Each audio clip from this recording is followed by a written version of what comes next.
Welcome to this week's episode of Human Centered AI. We will be diving into the Netflix Warner Brothers Discovery acquisition, ongoing acquisition. I think as we record this today, there's still even hostile takeover issues being dealt with.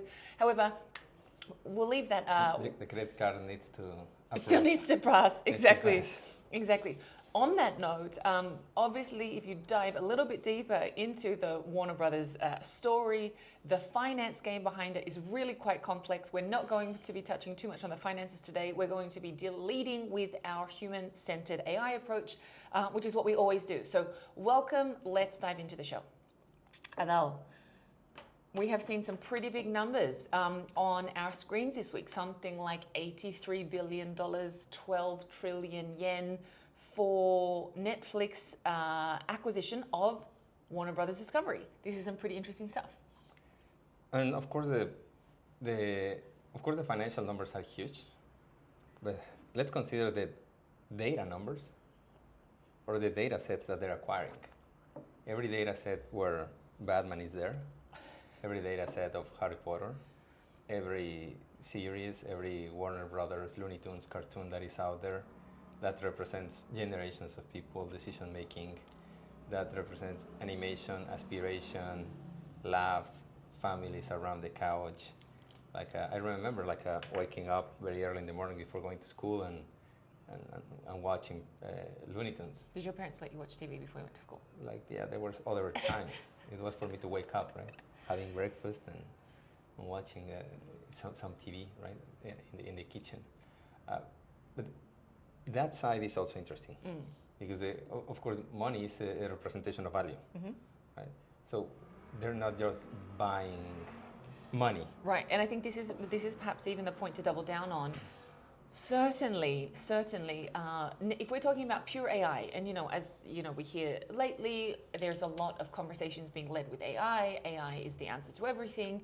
Well, if AI really is the answer to everything, that means the question becomes even more important, which is here, what is then Netflix buying? Because they're certainly not buying AI from Warner Brothers. Netflix has been a leader in AI for many, many years, whether it's hyper-personalization to the thumbnail that you see is different to what I see, to the one that Adele sees, it's all different.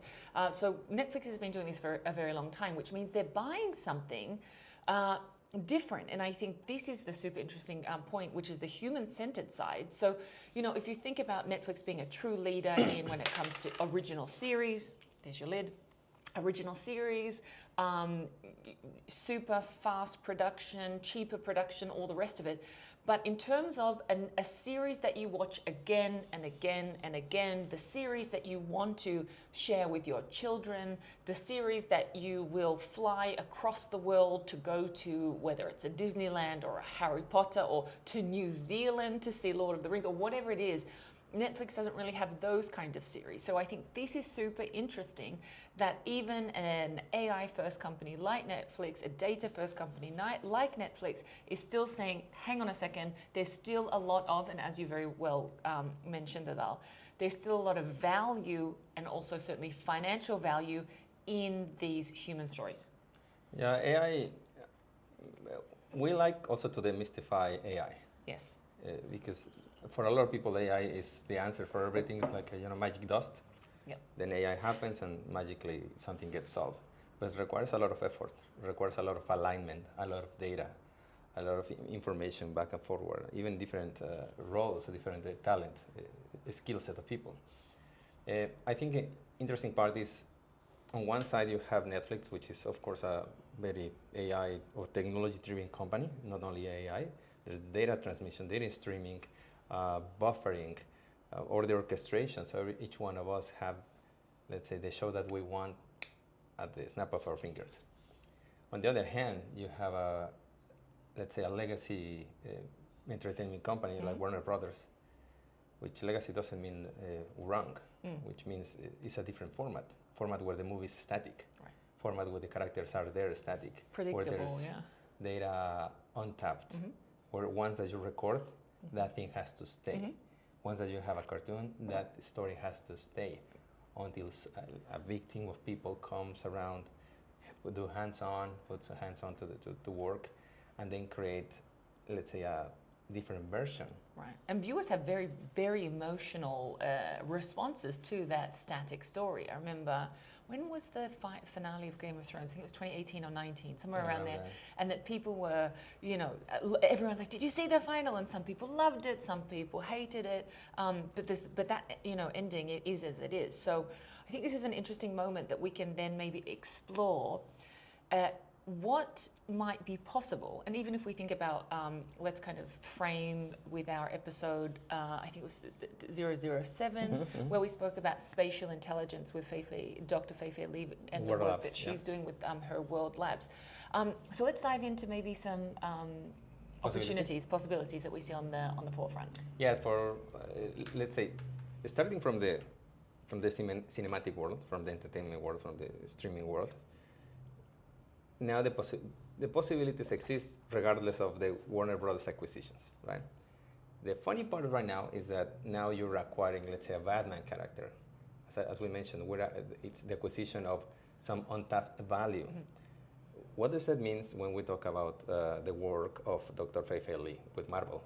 It's called Marvel, you know? Marvel, yes. Marvel, not the other Marvel. That is also related.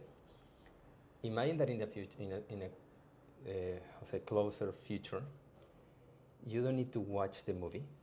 You can inject yourself in the movie. Imagine that you're the Robin of the Batman, right? And you decide to take part to observe the environment. That environment dynamically can change. You can decide to open a door, and that door generates a world based on what we're seeing with Dr. Fei-Fei Li works, right? That door leads to another possibility, maybe a derivative of the story, right? And then you can later come back to the journey with Batman and continue in the adventure that you feel. It's like an immersive series, an immersive way to do it. And the person in this kind of context is also co-creating the story as well. Yeah, it's like a video game, right? Like the possibilities are endless. Like there's some video games like the Zelda, let's call it open world games, where you could just decide to go to the end of the map and play the game in the order that you decide. Could be this kind of open maps where you could do and perform a task, or could be a map that is automatically being generated. However, this sounds fantastic. That's a possibility. However, you require a lot of technology to make that happen. Like one thing that is important to mention is the current technology architectures that exist today were designed many years ago. Right? They hold different status, different speeds, different orchestrations, different validations. Right now, it's also a good opportunity to see model architectures that hold modern AI services. We've seen the growth of many companies, many startups companies. One of them, Lani, is quite interesting. And why do we mention this? Because this, let's say, entertaining aspect of entertainment, right, unlocks and demands the orchestration not only of creative people to create new worlds, of users to decide to inject themselves on the world, but also technical people, business leaders that enable all of that. It's not just the magic of, okay, AI will do it. No, you need developer and technology people to make it easy. Certainly that's true. I think maybe a human-centered way to think about that is if we're thinking about our house, right? If let's say that we have this building and we just keep building on it. We keep building and building and building and building and building, and we're expecting it to do more and more and more and hold more and more and more. However, we haven't gone down to the fundamental structural level and made it a stronger, more effective, more reliable, more safe infrastructure. And I think that's what we're seeing here, that we're expecting incredible things from AI. So let's think about that exact example. Imagine someone being at home, making all of this happen. Does their current internet connection allow them to do that? Does their current computer or does their current devices enable them to do that? So I think the possibilities for AI are certainly endless, but I am very interested to see what that's also then going to mean for the actual physical infrastructure around the enablement of that AI. The same thing going back to the house. Like, how many more levels can you build on a house until it falls down? Because you haven't built the infrastructure properly. Like right now, let's say jumping to another story without losing our track. Last week was end of the season of Formula One. Yes. Amazing. Max Verstappen won. He's an amazing. Not the world champion, unfortunately. But the greatest. But let's not let me. Yes. Don't let me lose Yes. track. No. We will certainly go down a rabbit hole. So why are we mentioning this? Like, in order for you to have a high performance vehicle, you need a high performance track. Yes. Conditions. Yes. Right. You need a high performance team. You need data to tell you what's going on. You need to make decisions on the moment. You need to predict them before become a problem. You need to play with thousands and millions of possibilities. Right. So you can have high performance or high speed. If you're going to live in a world when you can, let's say, join Batman, make a decision, really ask a question, and try to solve a problem, let's say with one of the characters, one of the riddles, that means that you need to have all these possibilities running, all these worlds being enabled, right? You need to orchestrate all the servers, all the data, all the storaging, distribution, all the information back and forward, so you live a seamless experience. Otherwise, it will be like seeing a very, very, very, let's say, modern version of these chatbots of 5 years ago, where you used to call the bank and said, "What's your question?" Yeah. And you ask something, and I don't understand you. Choose 1, 2, or 3. And just hang up. And Yes. that's it. I think this is interesting when it comes to especially new roles, and I think the Formula One example is a really great one, because what we do see is this incredibly fast car, right? That's essentially what you see. You see the super flashy AI. You see yourself either as Robin or as Batman or whoever else, interacting and co-creating a new story. However, Toto Wolff said he runs something like 1,200 people or something in the Mercedes team, which is across obviously everything from commercial all the way through to the factory. So if we're walking down this path, I understand that there's a lot of concern around creatives. It's taking away our work, particularly if it comes to videographers. And while this may not be completely untrue, it does open up a whole lot of opportunity to rethink your current role. Like, even think about as a videographer. Maybe there are some videographers who really enjoy being, off the grid filming somewhere deep in the Amazon, or something for a couple of weeks. But maybe there are some that are like, actually, I'd prefer to be at home with my family. And maybe there's different ways that you can manage that. So I'd be interested to hear from kind of like, apart from maybe the more obvious roles, that we see, whether it's something like an AI engineer or, things like that. What are some perhaps other roles that you're seeing that will develop as the technology or as this, let's say, this particular deal matures? In examples like this, like the Netflix, Warner Brothers, you have vast amount of data. The data will tell you what is people consuming, what do they like. However, data doesn't make decisions, right? The data is static, is there.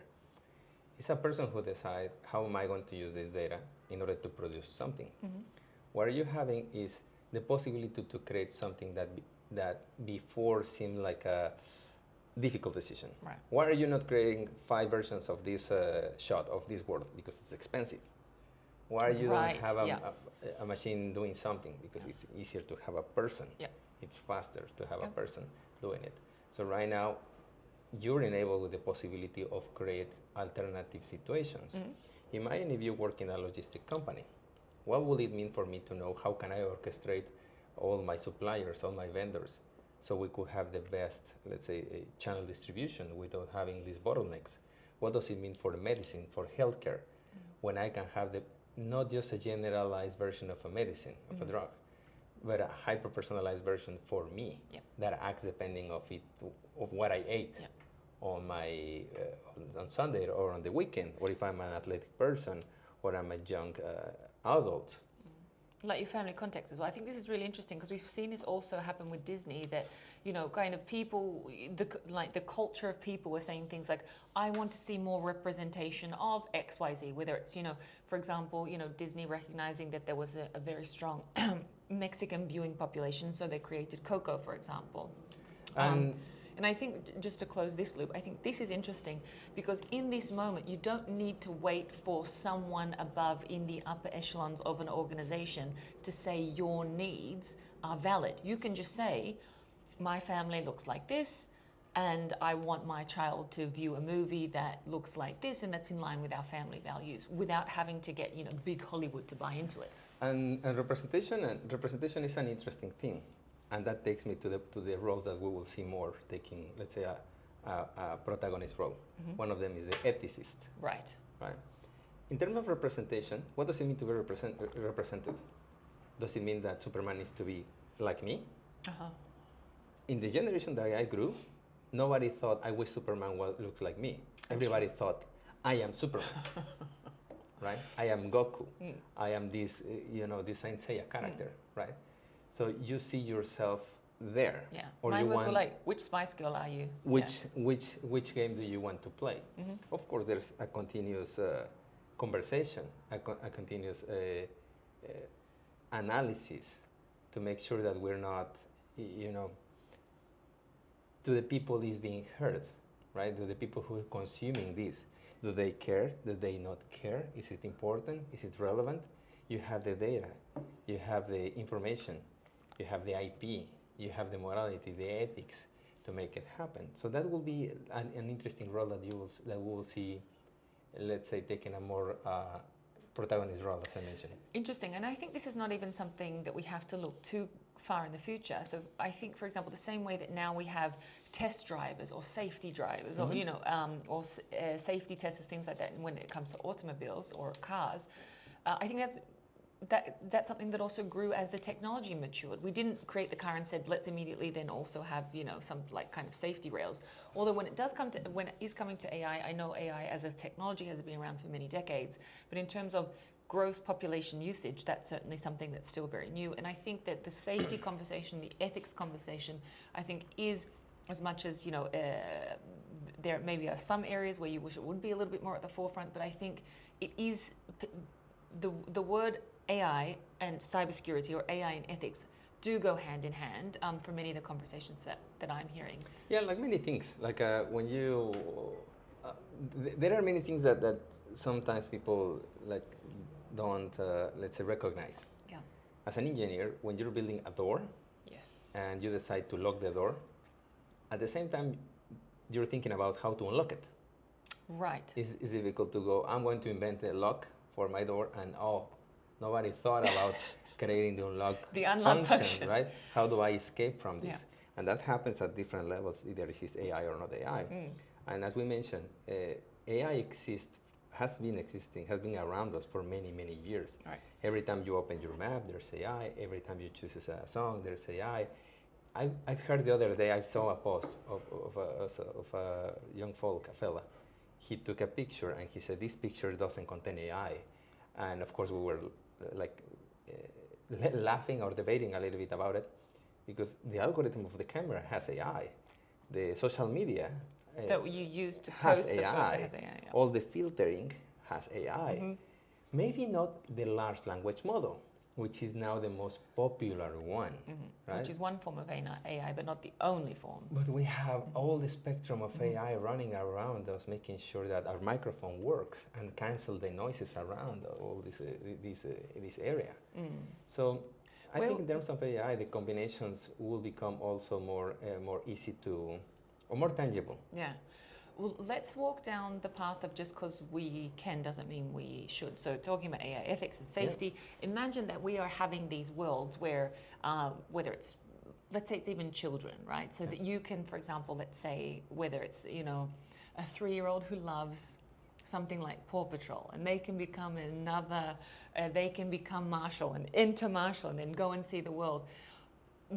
Would you feel, or would you see that the responsibility of creating a safe environment for that individual, is that up to the parents? Is that on the streaming platform? How would one go about putting in safety guards or ethics when it comes to a story that you can be whatever it wants? And so that's, for example, let's say all the way through to a child, but let's go all the way through to the other end of people that are creating stories that are not only illegal but also unethical.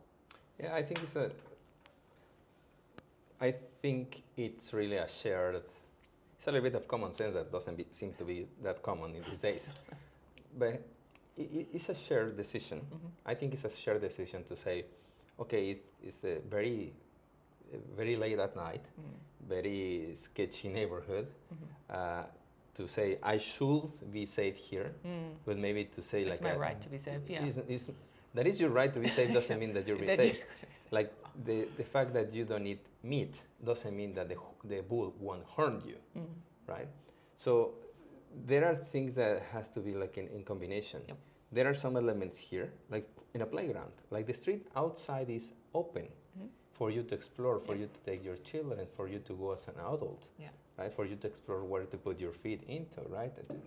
Which door to open or not to open. However, of course, there are organizations that make sure that areas are safe, that areas are illuminated. So we will see a combination of the places that I created, organizations that make sure that this complies with some standards, but also the usage of these people, like what we see right now, like a civil protection, the fireman that comes and makes sure that all the exits are right, but you're free to configure your home or your office in certain ways, or decide to not go or not to go to certain nightclubs. So I think we will see not just a world, we will see many worlds. Many worlds. So many people know you as our lead voice on AI, but they may not also know that you're actually also at heart a creative. So I don't know whether you would say you're a creative technologist or a technological creative. I mean, one way or the other. I think it's the definition of what does creative mean. Yeah, there's that means as well. For people to create. I made a couple of things. I would love if we could dive into maybe something a little bit more tangible in terms of if you are creative, whether you're a videographer or maybe you're more on the graphic side, or whether even you're, let's say you're a story writer or something like that. Because I think one of the things that people find most interesting about our Human-Centered AI series is that, of course, we talk about technology, but we talk about it in the context of humanity. And lots of the people that are interested in AI, I have found they're equally interested in really like fundamental pillars of society, like whether it's creativity or philosophy or history. I found that this tends to go hand in hand. You know, the same way that like if you have an iPhone, you're more likely to like drink coffee or something. You know what I mean? like that. Like this, or if you have a the ratio of people eating melon bread and crimes committed. Yeah, exactly. Something. Correlation means doesn't mean causation. Yeah, it doesn't necessarily mean causation. But I love to walk through. So, for example, if you are a creative technologist, what are some of the things that you'd be doing right now? Help me out. Or either, let's say, whether it's to ensure job security or whether it's to ensure that your work gets seen in the world. I think that's, you know, maybe also people's big concern is, you know, how to, you know, will I get drowned out, you know, things like that. So I'd love to take that of how to equip a creative technologist in this kind of age of AI with maybe a little bit more confidence. Yeah, I think I will love to go back a little bit to let's say lessons learned in the humanity. Oh, just generally, yeah. So for those people who lived the Industrial Revolution, if you ask them in that moment, has the Industrial Revolution started? They will say, I don't know. Maybe I don't know. It's until many, many years later that you look back and you say, okay, around this era is where the revolution started changing. But you don't see them because you're being, you know, the fish doesn't know it's surrounded by water, right? So what does that mean? Like I think one of the most important aspects is to be aware of what's happening. Like what are the things that are happening around me, at my school, at my work, at my office, with my friends, to see how this ecosystem is moving. Another aspect is this very famous traditional book that is called Who's Taking My Cheese? ¿A quién se ha llevado mi queso? Right? Which is essentially a story of when do you decide to take action? When someone took your cheese and then you have to, you know, look around, for your cheese, look for your cheese, or to decide, oh, the cheese is going down, I need to take action before it's a crisis, right? So immediately is to take, to be part, to read, of course, to educate yourself. Because if you don't know what is this about, how are you going to decide where to go? Like Of course, another beautiful story is Alice in Wonderland, when Alice meets the cat and says, which path should I take? And he says, depends. Where you want to go? Where do you want to go? I don't know. Then any path is good. So if you don't know where to go, what to do, of course you might be a little bit disoriented. Doesn't mean that you're alone in the world. There are organizations, there are blogs, there are academies, there are institutions like the Something in Japan or many others that are there to support business leaders, also to individuals in this transformation. Speaking of individuals, one thing that we often like to do is to kind of balance out, or as you kind of mentioned earlier, demystify kind of like around the AI hype. So we are, at one point kind of painting the picture that you can enter, imagining the possibility, for example, whether it's like the Batman or whether it's a Harry Potter. I don't want to call them series. Like, what are they even called? They're called the I will call Legacy. That, like, yeah, a universe. Yeah, universe. Yeah, they're like even bigger, right? Something even bigger than that. There's books, there's people, there's culture. Yes, absolutely. So ecosystem maybe is even the word.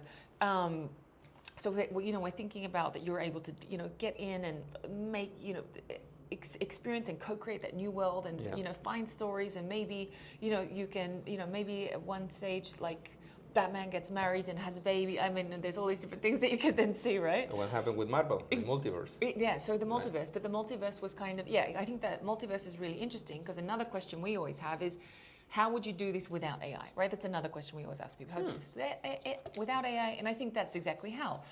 Marvel said, let us go and we're going to paint you the multiverse. But that was essentially still kind of up to them. I'd love your perspective on, there's obviously these big kind of promises, or this big like North Stars of this is where it could go. What do you think the progression is going to look like as kind of like being like an end user? So as you mentioned, the Industrial Revolution, there was no kind of switch, okay, now it starts today. It was not really like that. What do you think in terms of what's the progression from an end user perspective going to look like in order for us to get to that point where we're going to tell people in the future, did you know that there was one ending to a movie and that was it? And they'll go, what? So boring. Yeah, I think that's kind of a little bit of the trap, that is so discreet that it can catch you off guard, right? It can catch you a little bit, but you will start seeing it in the services that you consume, because of course that's the ones that creates value, where you have like the monetary incentive to create or produce more. Those are the ones that will happen first. At the same time, like you will see it on the work, right? The things that you consume, the things that you produce, then the things that you educate, organizations levels, and government institutions. I think because of social media, of the access to information, it's easier to be aware of these situations than before. Before you have to wait, like I'm talking many years ago, you have to wait until the news decided to tell you something. Right. That's why the legacy news are dead, pretty much. Like they're just pretty much selective information. But if you want to have information at hand, you go to a platform like X or any other, the one that you prefer, but something that is more closer to the line of fire. Now, let's say that's one aspect. Like right now, society will be more aware of what's happening with, at the reach of their hands, at the reach of the social media, at the reach of asking Claude or Grok or Gemini, hey, what's going on? Go and search and bring me back the information. Going back to the question, to your first question, which was, how do we do this without AI? Anything can be done without AI. It will just take you longer, right? It's like having these spreadsheets. Back then, you can do addition, multiplication. You still can. And a few minutes, hours later, then you're done, and you have to check it again. Or you can open Excel and send function sum, average, and then you have the result, right? And then you could do a pivot table and many other configurations. So if we analyze that, it's a tool, it's a material to accelerate a mean, right? Similar with AI. It can accelerate one function, it can accelerate one mean. And you will see it also in the job openings. Right. Now, we mentioned like one episode ago, we're talking with one of our friends that is on the marketing side, and she's of course trying to elevate her career, searching up options. She mentioned, and she said, "This is the first time they asked me what's my AI stack," and she's not an AI developer, but they were interested in how she uses AI to keep up with these times, right? So those are the little signs that are appearing immediately. Now, I think the healthy part is to be aware, to decide what as the role that you want to have this.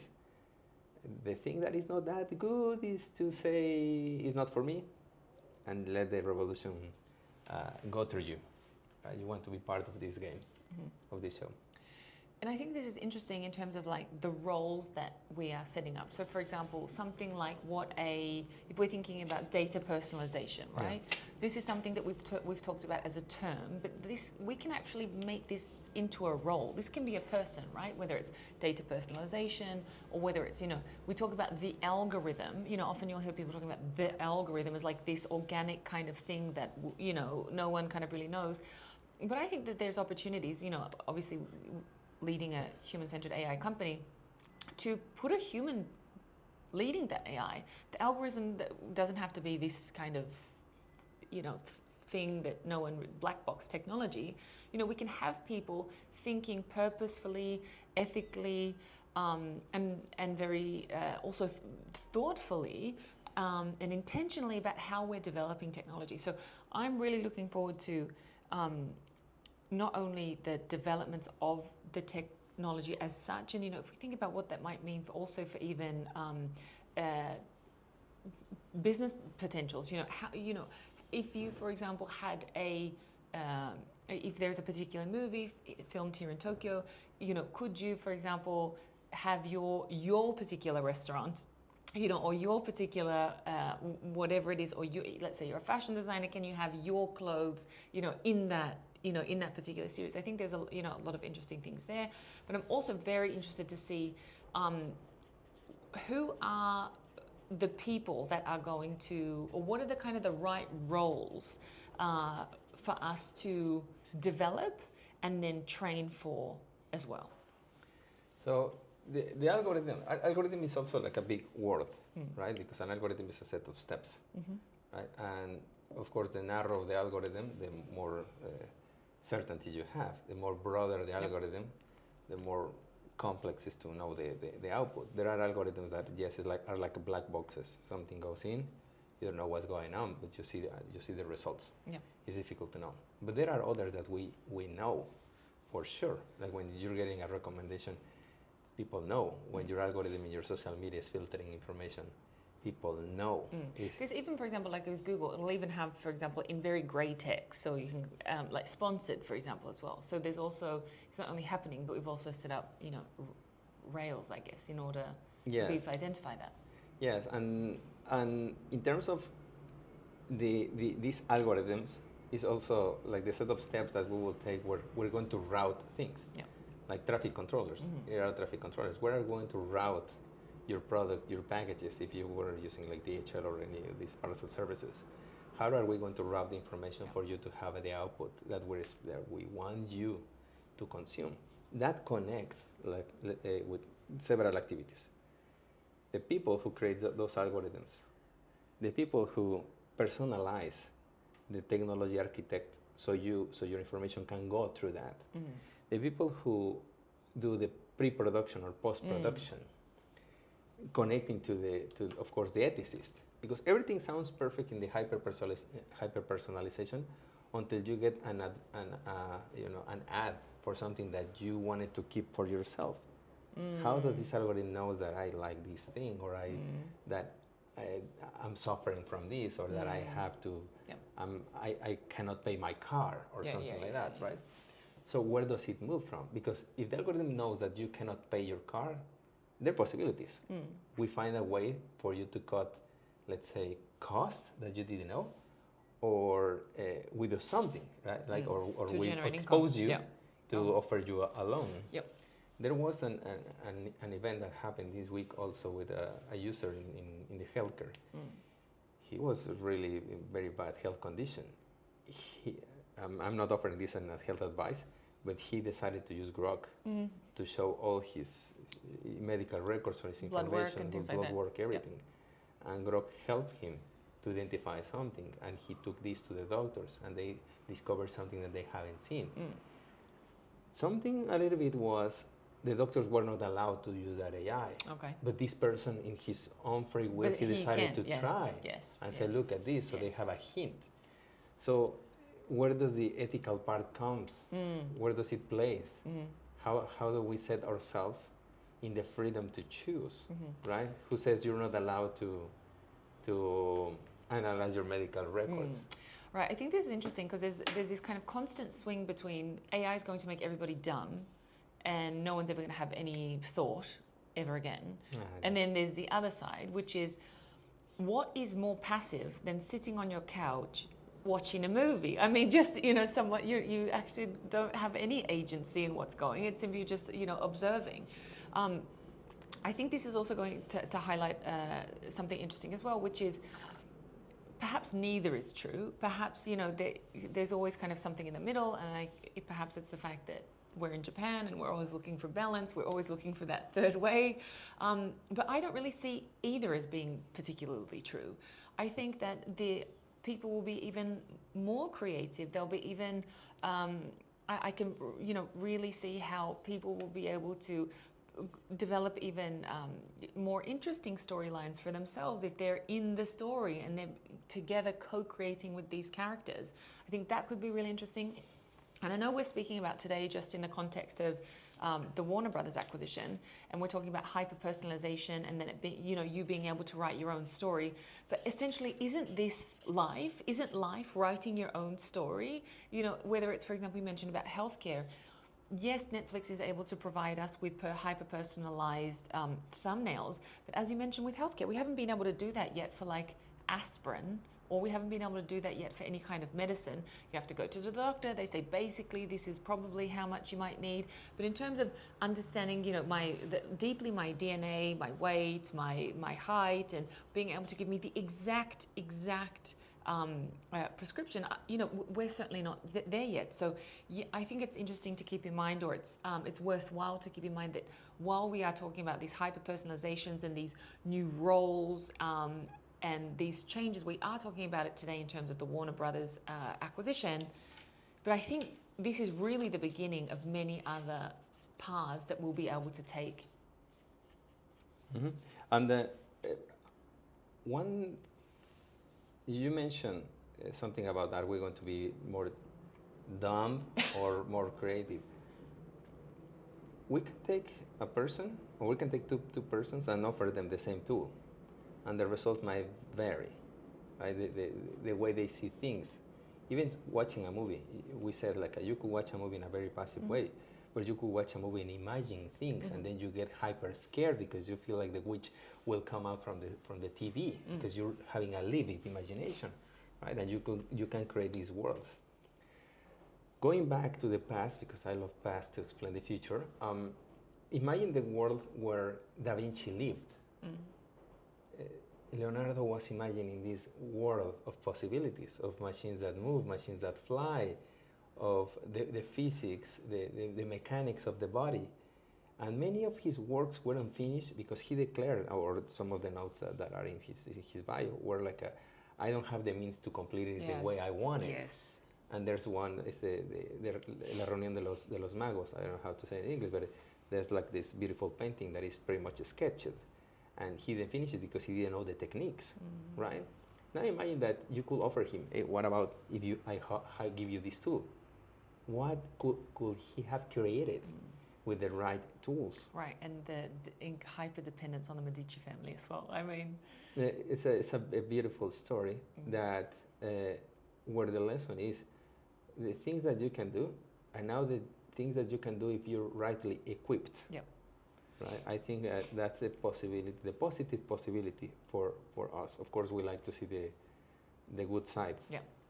I think in terms of technology, we're certainly at the beginning of this acquisition, or at the beginning of this story for Netflix and Warner Brothers. So we're definitely going to be watching how the technology develops with great interest.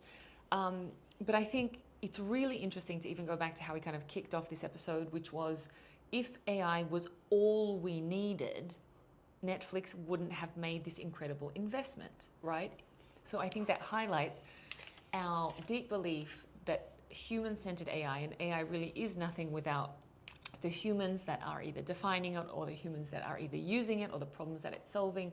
And I think for those that are not necessarily AI skeptics, but are thinking, you know, what a shame, I think about it more of the other way, which is I think this highlights more than anything how important these nostalgic relationships are, that Netflix as a company that can build and, you know, put up movies and series in like rapid time, you know, and even for example with like the dynamic endings, we have even seen that as we were chatting. I remember Netflix has even been testing this, right? There's been a few, I'm not sure if it was a particular movie or a series. It was a Black Mirror, wasn't it? Yeah. Bandersnatch, yeah. maybe. But they had a few different ways that you could end. It was dynamic. Yes, it was a dynamic ending.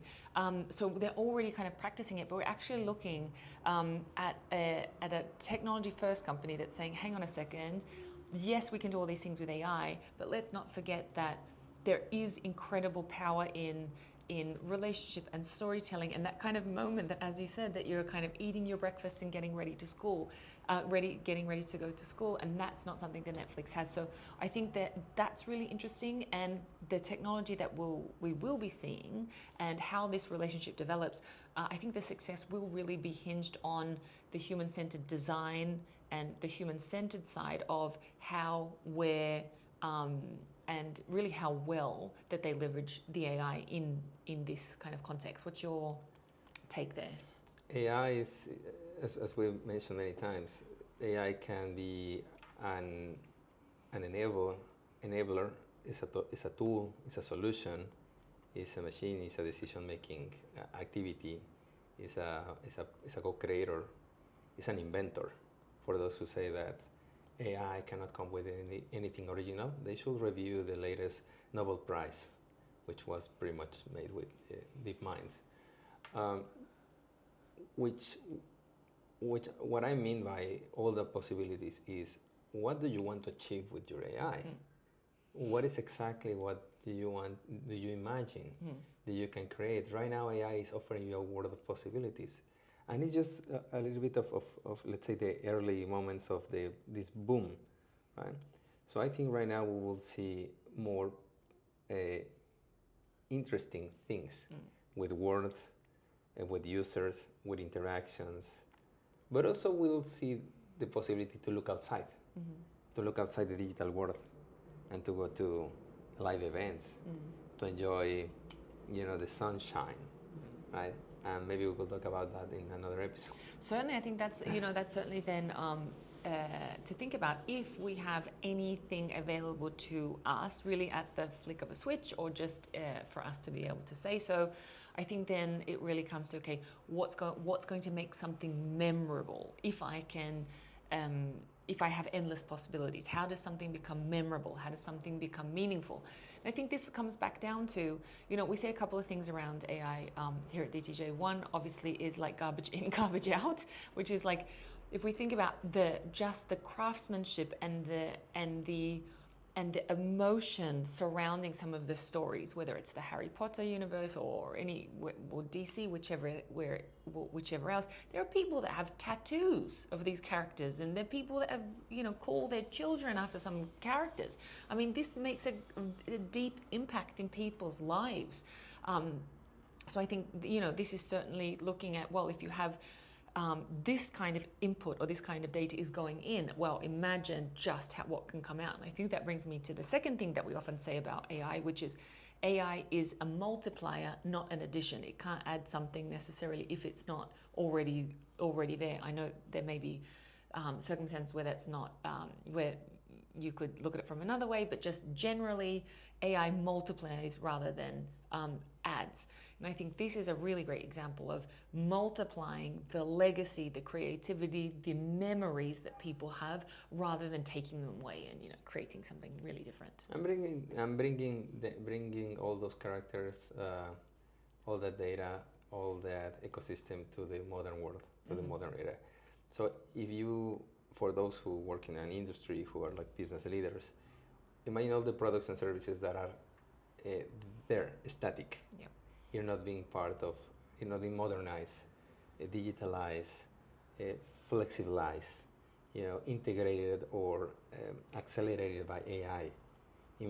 See yourself in this combination of the modern world of Netflix and this interesting legacy world of Warner that is not dying or disappearing, is being catalyzed and being taken to the next level.